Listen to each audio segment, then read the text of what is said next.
Hello, this is the Watchdog, and welcome back to Fun with Watches. If watches weren't fun, you'd only need one.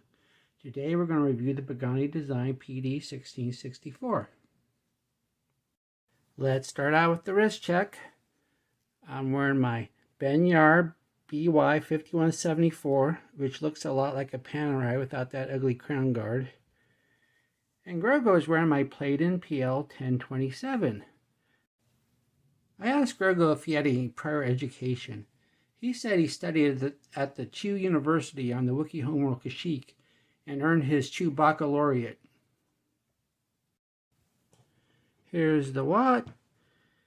It's an homage of a Rose Gold Rolex Daytona with the Oyster Flex. I got the Panda, and they also make a reverse Panda. They also make a white gold looking version. The Rolex costs $30,000 if you can get one at the AD, but you can't. This Pagani Design costs around $80. That's quite a difference. The watch is 39.4 millimeters at the bezel.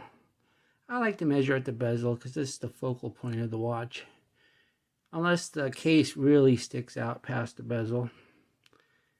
It's 47.2 millimeters lug to lug, 12.3 millimeters thick, has a 20 millimeter lug width, and weighs 98 grams on this rubber strap. It has a ceramic bezel with an engraved tachymeter with engraved numbers and markers. The dial has a sunburst effect, and it does a pretty good job of matching the case color. The indices are applied, but the Pagani Design logo and text are all printed. There's also the red word Sport, where a Rolex would have Daytona in red right there. The subdials are just a flat black with no sunburst effect. The watch has a VK63 Mecha Quartz movement. This is a very popular movement for watches in this price range.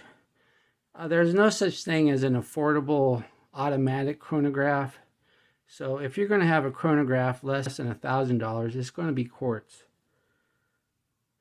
But the VK63 is very popular because it has a sweeping second hand, so it gives you the impression that it might be an automatic.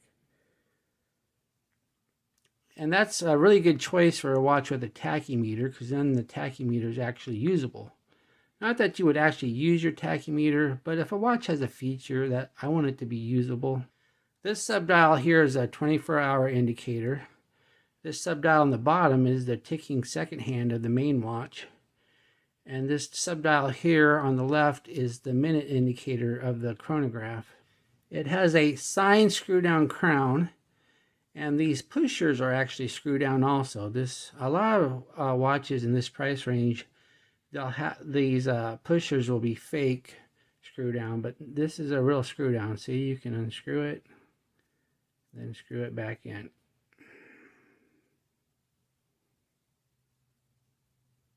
A screw-down pusher really doesn't give you extra water resistance. It just ensures that the pusher is not pushed while the watch is underwater, because you definitely do not want to use the pushers of a chronograph while the watch is underwater, because water will get into your watch then. So these are more locks and they are screw-down. Once again, I'll unscrew the pushers, then we'll see the chronograph in action. Go ahead and do the first click, and there it is ticking. It ticks 5 times a second. Then we'll go ahead and stop it. And then the nice thing about a Mecha Quartz is when you hit the reset button, it resets immediately. Then when you're done using the chronograph, just screw down the pushers again.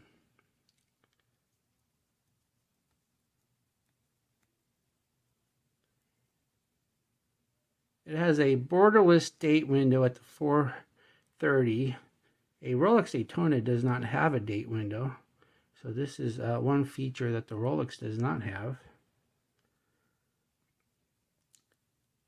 The case is stainless steel, and I'm not sure how they do the gold color, if it's a plating or a coating. And I'm sure it's not actually gold plating if it is plated, some other metal, but it looks nice. Got a good tone to it. The crystal is a flat sapphire. I tested it with the meter, and it is D sapphire. It does a pretty good job of not reflecting the light. I don't think there's any AR coating, but because of the flatness, it does good. The strap is a vulcanized rubber and not silicone, which is nice because silicone has a really slick feel to it. The rubber does feel much nicer. And it looks like there's end links, but no, these end links are fake. As you can see here, I can take off the strap. See, the end links are part of the case. That means you'll not be able to get a fitted bracelet on this watch, but you can put a bracelet with a straight end. Not that you would want to, because the whole point of getting this watch is it looks like the Rolex with the oyster flex. So if that is your goal, then you'll probably keep it on the strap it comes with. But as you can see, the strap has quick release, so if you ever do want to change the strap, it's quite easy. Try this again. There we go.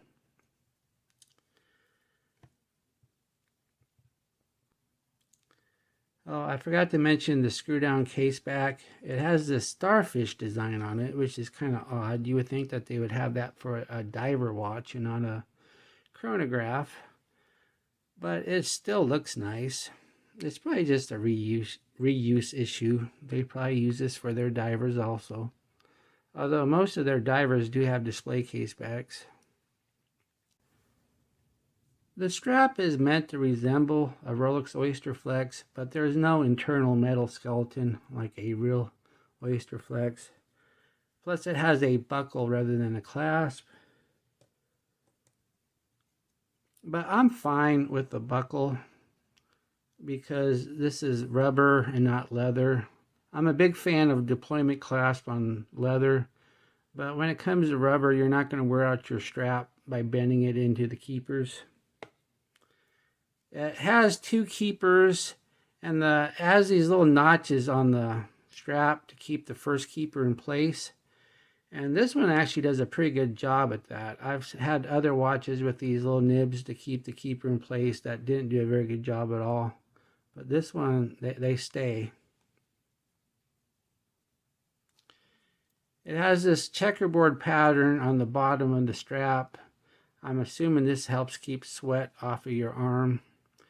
Makes it breathe a little bit better.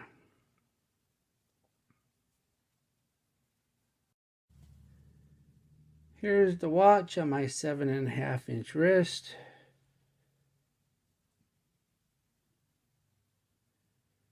It wears nice. It's a little small for me. I prefer at least a 42mm watch, and this is only 39.5. But it still looks nice. That's really a Rolex decision, not a Pagani Design decision. The watch came with this Bond NATO, but I'm not going to even bother putting it on it because I think it just does not go with the watch at all. Pagani Design seems to include this strap with a lot of their watches lately. I wish they'd give me another one instead. Here we are in the Lume room. So let's go ahead and check out the watch Lume. Give it a good charge with my UV flashlight. Once again, my camera is not good enough to show the Lume without charging it first.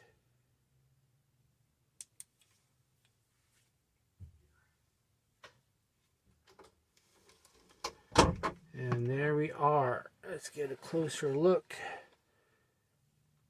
As you can see, the Lume is not great.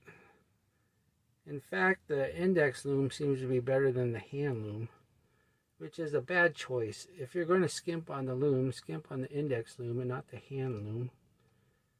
As you can see too, the second hand in the subdial is not lumed at all. And the 3, 6, 9, and 12 markers, which are small, they're already almost completely faded already. So yeah, this is a pretty lackluster effort when it comes to the Lume.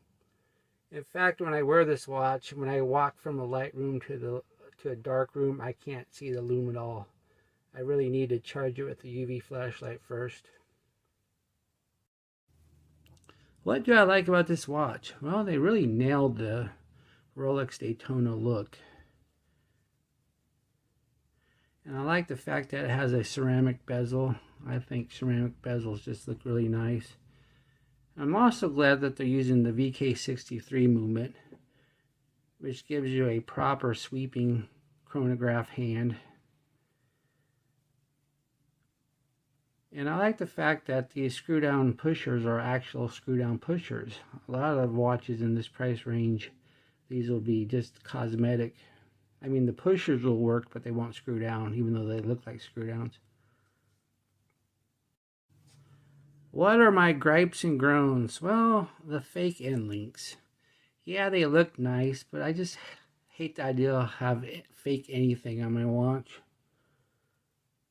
Plus, the watch is a little small for my taste. That's not really Pagani Design's fault. They're only trying to mimic the Rolex. So that's more of a Rolex issue. If they made their Daytonas bigger, then Pagani Design would probably follow. And the Lume is very lackluster and so-so. Do I recommend this watch? Yes. If you want a watch that looks like a $30,000 Rolex, but you just don't have the money or the patience, then this one does not disappoint. Well, thank you for watching my review of the PD1664, and I will be back with another review. I'm not going to do another unboxing for a while because I have tons of reviews to do first. Bye.